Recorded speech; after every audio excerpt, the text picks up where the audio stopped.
If you have the same MAXX Air Fan in your van that I have in my van, you have a model that can only blow air out. It only works as an exhaust fan. There are other models available that can work both as an exhaust fan or an intake fan. So in today's video I want to convert my MAXX Air Fan that right now can only blow air out into one that can also suck air in. First I need to do a little bit of disassembly.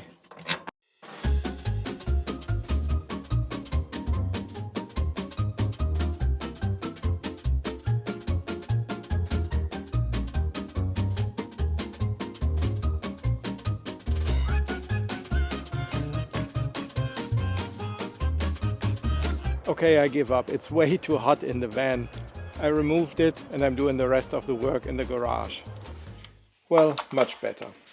So, how do we get this done? One way, of course, would be to change the entire circuit board. Here for one that has this in and out feature embedded. But then you would still be missing the dedicated switch here to change between in and out. And I also think the remote control doesn't have that switch. So that is really not an option for me. Also, it would be a very expensive one. I think a replacement circuit board is somewhere around $100. So instead, I will be simply adding a switch like this one here. Is that in focus? It even says INO for, well, in and out. This is a double pole, double throw switch. And what it does is relatively simple.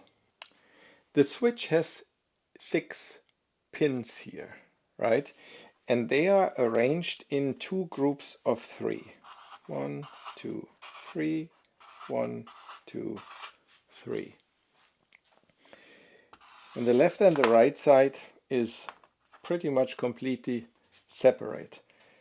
The middle pins are the input. And then depending on which side of the switch is depressed, it either makes a contact between the middle pin and this one on this side, or between the middle pin and the one on the other side. So essentially, with the toggle switch, the input gets either sent to these 2 pins or to these ones. And with this, we can reverse the polarity of the DC power. So let's say I'm connecting the positive side, the plus side, to here, and the negative side to over here. This is the input from the control board, and this is going to the motor, right? So when the switch is in the, let's say, O position, this one is connected to this one. So minus a plus from here is plus here, and minus here is minus here. But then if I switch to the I position, plus is connected to this pin and minus is connected to this pin. And then all I have to do is connect this pin to here and this one to here. Now the plus that is coming in on this side goes out on this pin, and then over to the side that used to be minus, now it is plus, and vice versa. The minus that is coming in on this side is now going to this pin and then coming out on this one, and now the previously plus side is now minus. So pretty much we reverse the polarity. It used to be plus on this side and minus over here, and now it's the exact opposite. Plus here, minus over here. So the motor will spin in the opposite direction. It's also a super low cost option. I bought 10 switches for $8. Well, now I need to cut a square hole here in one of the corners. And of course I want it parallel with the side of the fan, so I'm drawing a little line here. And then I used my vinyl cutter to make a little, kind of a template for the exact cutout size that I need. It is 13 by 19 millimeters.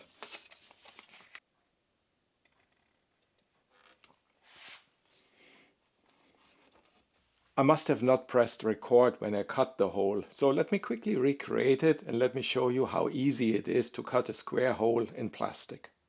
First I mark the hole with a little sticker template. And then I use a sharp utility blade to score around the outside to really mark where it needs to go. Now, even with the sharp utility blade, it is almost impossible to cut through hard plastic because really there's nowhere the material can go and the blade easily binds up. So what I do then is I just drill a hole or two. So now it is much easier to cut with a utility knife.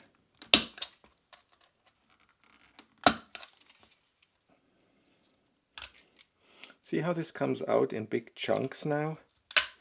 Because there's no pressure anymore from the inside against the cut line.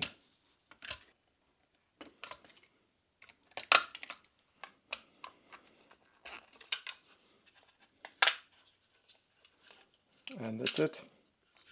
Well, and after a lot of cutting, I have a square hole and the switch fits right in.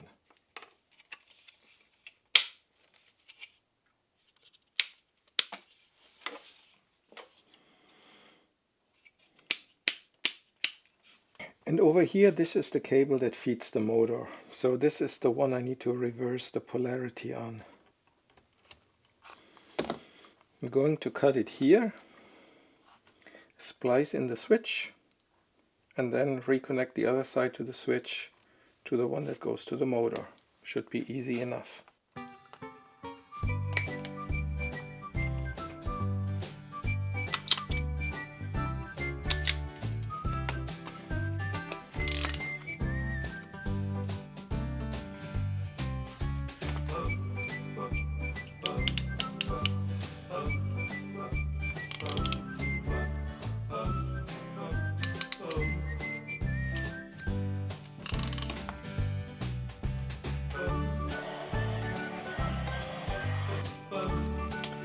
So this becomes kind of the input side of the switch.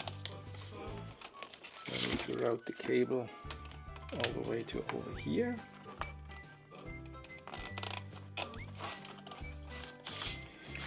And then connect it to the two middle pins.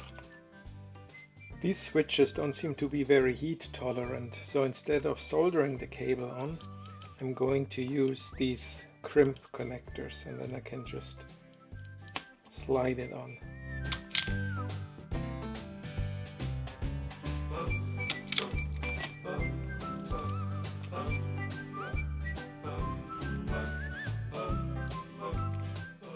And this is the cable that connects back to the motor. So this is the one that will go onto the output pins here, and it is also the one that needs to receive another input from the other output pins. So I need to somehow add basically two cables to a single connector.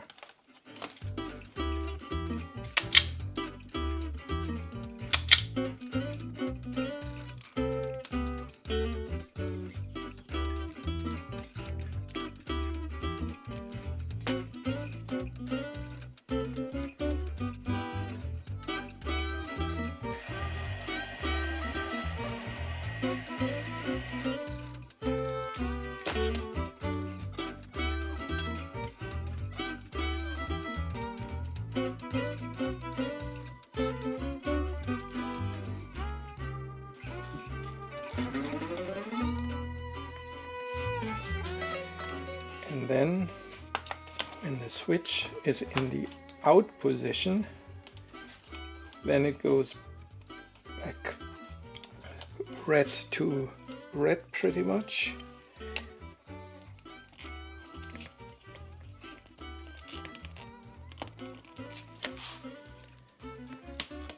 And then when it's in the other position, I'm now connecting the red wire from this side to the pin on this side and vice versa.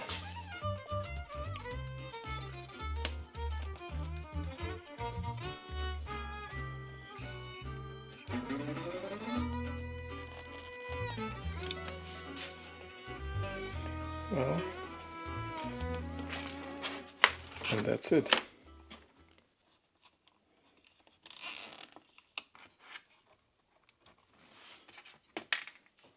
Put it back together. Let's try this out. There isn't really a good way to demonstrate on camera, but this is what I came up with. Right now the fan is set to the exhaust position. Let me turn it on.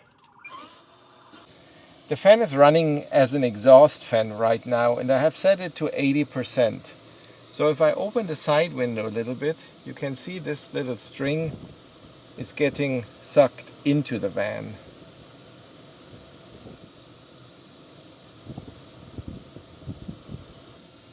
Also, the window itself is getting sucked into the gasket, so it seals really good.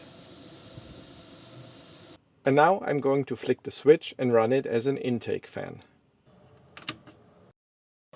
It's the same 80%, and you can already see that when I let the window go, it gets pushed out just a tiny little bit. And if I hold it and put my string here, well, there's a little bit of airflow to the outside, but not nearly as much as there was airflow into the van when the fan was running in the opposite direction. I'm thinking when the fan runs as an exhaust fan, it creates kind of a negative pressure inside of the van, and it sucks all the windows into the gaskets, making them seal real nicely. Also, I'm thinking on the van side, it has some exhaust flaps somewhere in the back for the regular air exchange in the cabin, and they might have a little one-way valve that lets air out but does not suck air in. So again, when there's a negative pressure, it has all those flaps closed. This is just a guess, but it kind of makes sense to me. And when the fan runs as an intake fan, it kind of creates a positive pressure inside of the cabin.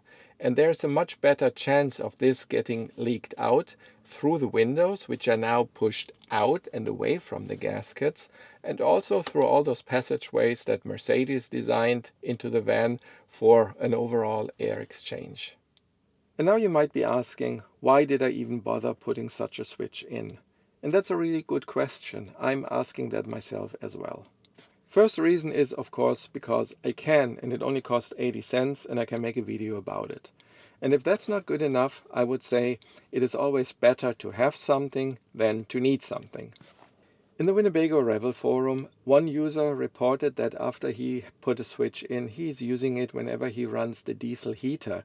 And when the fan is sucking air in, it might also suck air from the diesel heater, exhaust gas from the diesel heater into the cab.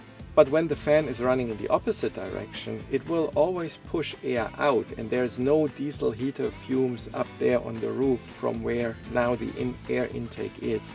So perhaps that keeps the air inside of the cab a little nicer if there's ever a chance that there's cleaner air in the roof area than down there around the van. Anyway, that's all I had for today. Thank you for watching, and I hope to see you soon. Bye bye.